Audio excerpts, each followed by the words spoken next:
नमस्कार साथियों, यह जो परिवार देख रहे हैं आप गाड़ी लेने के लिए गया हुआ था और इस परिवार में एक दुखद घटना ये होती है कि जो गाड़ी का ट्रायल दिया जाता है बाहर की तरफ रोड पे, जैसे ही लेके गए ड्राइवर और जो उसमें रमेश बाबू थे वो बैठे हुए थे और अचानक से ट्राला आता है और इनको कुचल कर चला जाता है। दोनों की डेथ हो जाती है। लेकिन और 10 से 12 दिन 13 दिन जब वो घर पे बैठ जाते हैं उसके बाद में परिवार वाले को कोई भी पूछने वाला नहीं होता है कि किस प्रकार से आपके जो जीवन यापन है वो चल रहा है।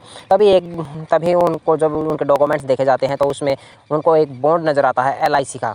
जी हाँ, LIC का बॉन्ड नज़र आता है और जो साथ में जो ड्राइवर गाड़ी चला रहा था उसका भी जो LIC का बॉन्ड उस रमेश बाबू के पास में ही रखा हुआ था।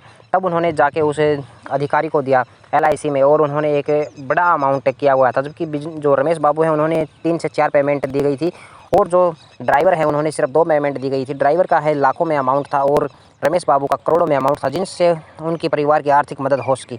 अगर उनके पास इंश्योरेंस ना होता तो सोच के देखो एक बार उस परिवार का क्या होता। इसलिए मैं आप लोगों को बार बार यही कहता हूँ कि इंश्योरेंस ज़रूर करवाएं। भारतीय जीवन बीमा LIC के अंदर इंश्योरेंस आपने ज़रूर लेना चाहिए ताकि आपकी वित्तीय घड़ी के अंदर सहायता हो सके। अगर आप नहीं समझोगे तो यह जो सच्ची घटना थी यह कहीं भी और किसी के साथ भी घट सकती है। इसलिए आर्थिक मदद चाहते हो परिवार की, आपके न रहते हुए भी परिवार सुरक्षित रहे और उनकी आर्थिक जो मदद होती रहे, तो उसके लिए आपने बिना देरी किए इंश्योरेंस करवा लेना चाहिए भारतीय जीवन बीमा कंपनी LIC के अंदर।